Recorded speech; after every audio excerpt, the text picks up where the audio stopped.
बादशाह की हत्या हो सकती है तो उनकी सुरक्षा की क्या गारंटी है। मुग़ल बादशाह फारूक सियर की हत्या के बाद सैयद बंधुओं की स्थिति हथियारों की जैसी हो गई और वे नमक हराम कहलाने लगे। कुछ सामंत सैयद बंधुओं से इसलिए घृणा करते थे क्योंकि उन्होंने हिंदुओं से सौहार्दपूर्ण संबंध स्थापित किए थे। इन सभी विरोधी सामंतों ने निज़ाम उल मुल्क और मोहम्मद अमीन खान के नेतृत्व में सैयद बंधुओं के खिलाफ विद्रोह करना शुरू कर दिया। इन सामंतों ने सैयद बंधुओं को मुग़ल विरोधी और इस्लाम विरोधी बताया। मोहम्मद शाह ने भी इन विरोधी सामंतों का साथ दिया क्योंकि वह सैयद बंधुओं को समाप्त करना चाहता था। इन सामंतों का एक गुट 1720 ईस्वी में हुसैन खान को धोखे से मारने में सफल हो गया। इसके बाद बड़े भाई अब्दुल्ला खान ने मुकाबला करने का प्रयास किया, मगर आगरा के समीप हुए एक युद्ध में वह भी परास्त हुआ और मारा गया। इस प्रकार किंग मेकर सैयद बंधुओं का 1720 ईस्वी में अंत हो गया। इसमें कोई शक नहीं कि इस समय सैयद बंधुओं के खात्मे के साथ ही दरबार से षड्यंत्रों का दौर कुछ समय के लिए चला गया था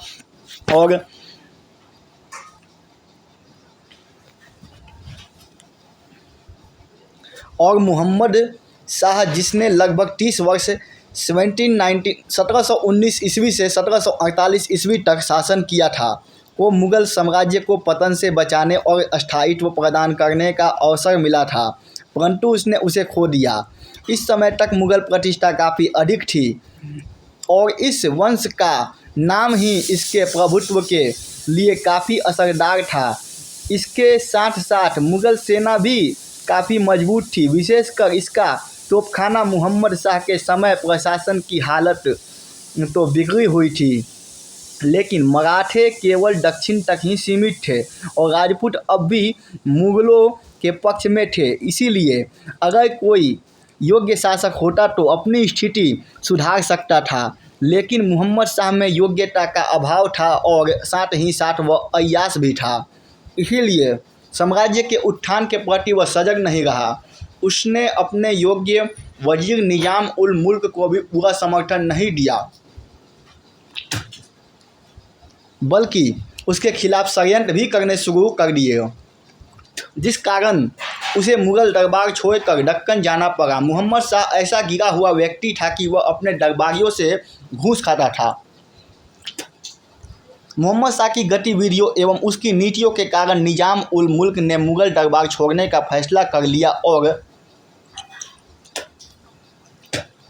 1724 ईस्वी में दक्कन में हैदराबाद रियासत की नींव डालने चला गया। उसके मुग़ल दरबार से जीत जाते ही मुग़ल दरबार से निष्ठा और सद्गुण पलायन कर गए। अब मुग़ल दरबार में पतन के लक्षण पुनः परिलक्षित होने लगे। निज़ाम उल मुल्क अन्य सामंतों के लिए अब एक उदाहरण हो गया और अब वे भी उसका अनुसरण करने लगे। देश के अनेक भागों में सामंतों ने स्वतंत्र रूप से व्यवहार करना शुरू कर दिया। अब मुग़ल बादशाह में उनकी निष्ठा नाम मात्र के लिए रह गई।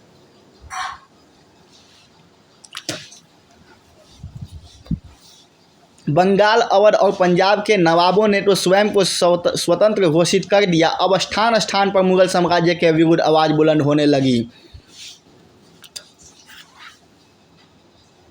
मराठों ने उत्तर में अपने कदम बढ़ाने शुरू कर दिए और मालवा, गुजरात एवं बुंदेलखंड तक अपनी सेनाएं ले आए।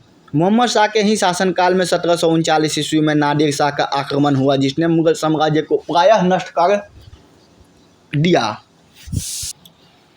अब मुग़ल बादशाह केवल नाम मात्र का बादशाह रह गया था और उसकी सत्ता दिल्ली के इर्द गिर्द ही सीमित होकर रह गई थी। नादिर शाह ने भारत की धन संपदा से आकर्षित होकर इसे लूटने के उद्देश्य से भारत पर आक्रमण किया। निरंतर हुए युद्धों के कारण फारस का शाही खजाना खाली हो गया था। एक बड़ी सेना रखना अब नादिर शाह के लिए मुश्किल हो गया था, क्योंकि सेना को रखने के लिए धन की आवश्यकता थी, जो हिंदुस्तान पर आक्रमण करने से पूरी हो सकती थी। अतः उसने भारत पर आक्रमण कर दिया। उसे मुग़ल शासक की कमजोरी का भी पूरा आभास था, जिसका उसने भरपूर लाभ उठाया और उसने दिल्ली को खूब लूटा। मुग़ल बादशाह उत्तर पश्चिम सीमा की सुरक्षा के लिए बिल्कुल चिंतित न था। नादिर शाह बिना किसी विद्रोह का सामना किए लाहौर तक बढ़ आया। मोहम्मद शाह ने तब जल्दी युद्ध की तैयारी शुरू कर दी। इस जल्दबाजी में नादिर शाह का मुकाबला करने के लिए जो तैयारी की गई वह न के बराबर थी, क्योंकि दरबार में प्रतिद्वंदिता बरकरार थी। सभी सामंत दरवाजे पर शत्रु को देखकर भी एकजुट न हो सके और सुरक्षा की योजना एवं सेनापति के नाम पर सभी सहमत न हो सके। इससे स्पष्ट अनुमान लगाया जा सकता है कि इस आपसी फूट का परिणाम क्या होता। 13 फरवरी 1739 ईस्वी को करनाल में मोहम्मद शाह रंगीला और नादिर शाह की सेनाओं के बीच युद्ध हुआ। अफगान सेना ने मुगलों को भारी शिकस्त दी। मोहम्मद शाह बंदी बना लिया गया और नादिर शाह शाही राजधानी दिल्ली की ओर चला। दिल्ली में उसने शाही खजाने और शाही संपत्ति को हथिया लिया एवं सामंतों से खूब धन ऐंठा। दिल्ली में कुछ नागरिकों ने कुछ अफगान सिपाहियों का कत्ल कर दिया, जिसने क्रुद्ध होकर नादिर शाह ने कत्लेआम का हुक्म दे दिया। असंख्य नागरिक मारे गए और दिल्ली बर्बाद हो गई। नादिर शाह ने सुप्रसिद्ध कोहिनूर हीरे के साथ साथ शाहजहां के मयूर सिंहासन को भी हासिल कर लिया। उसने कुल मिलाकर 70 करोड़ की संपत्ति दिल्ली से हासिल की। उसने मोहम्मद शाह से सिंधु नदी के पश्चिम के इलाकों को भी प्राप्त कर लिया। इस प्रकार नादिर शाह के आक्रमण से मुगल साम्राज्य को प्रत्यक्ष रूप से धन की अपार हानि तो हुई ही साथ मुगल शासक अब पहले की भांति प्रतिष्ठित और सम्माननीय न रहा। मुगल साम्राज्य की छिपी हुई कमजोरी सामने आ गई, जिसका लाभ भविष्य में मराठा सरदारों और विदेशी कंपनियों ने उठाया। इस आक्रमण का सीधा प्रभाव मुगल प्रशासन पर पड़ा, जो कुछ समय के लिए पूरी तरह ठप हो गया।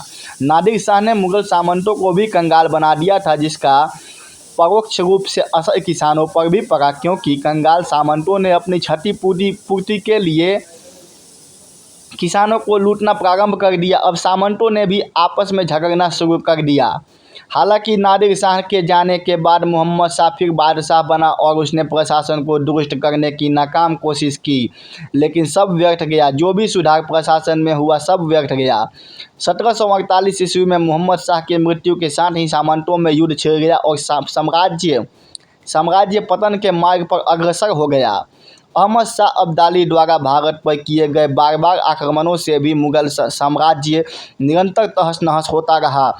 इसी बीच मराठे भी पेशवा के नेतृत्व में उत्तर भारत में काफ़ी आगे तक बढ़ आए थे और ब्रिटिश ईस्ट इंडिया कंपनी भी एक महत्वपूर्ण राजनीतिक शक्ति बनकर राजनीतिक पटल पर उभर कर आई थी। इसके अतिरिक्त अनेक स्थानीय राज्यों ने स्वतंत्र रूप से कार्य करना शुरू कर दिया था। अहमद शाह अब्दाली ने 1748 ईस्वी से 1761 के बीच दिल्ली और मथुरा पर आक्रमण किया और इन क्षेत्रों को खूब लूटा। अंत में 1761 ईस्वी में उसका मुकाबला पानीपत के मैदान में मराठों से हुआ। इसमें मराठों की हार हुई और उन्हें अपार धन की हानि हुई। यद्यपि इसमें मराठों की हार हुई थी, परंतु परोक्ष रूप से मुगल शासक की कमजोरी का पूरी तरह एहसास हो गया था। इसके बाद पंजाब मुगलों के हाथों से निकलकर सिखों के हाथों में चला गया। इस प्रकार 1761 ईस्वी तक मुगल साम्राज्य का अखिल भारतीय अस्तित्व पूरी तरह समाप्त हो गया था। अब दिल्ली स्वस्थ प्रशासन का केंद्र न होकर दंगों और हंगामों का अड्डा बनकर रह गई। अब मुगल शासकों बाकी अगले पार्ट में।